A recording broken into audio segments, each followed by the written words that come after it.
Kuku cengkam dah sakit sampai bengkak, bernanah ataupun sukar untuk berjalan, ini mungkin tanda kuku tersebut perlu dibuang.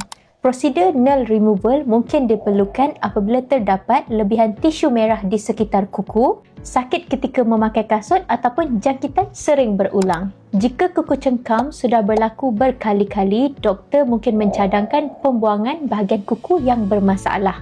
Tujuannya adalah untuk mengurangkan risiko pertumbuhan kuku cengkam semula. Kebanyakan kes tidak memerlukan keseluruhan kuku untuk dibuang. Doktor biasanya hanya membuang bahagian kuku yang bermasalah tetapi bergantung kepada severity of the condition.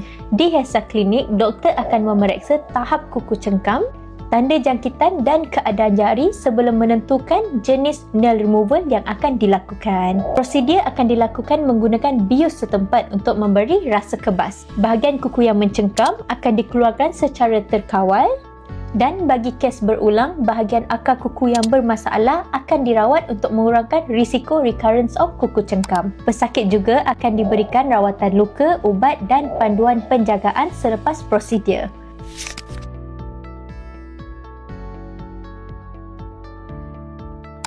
Kalau kuku cengkam sudah sakit, bernanah dan sering berulang, jangan tunggu lagi. Datang dan rapatkan consultation bersama doktor pilihan anda. Bye-bye.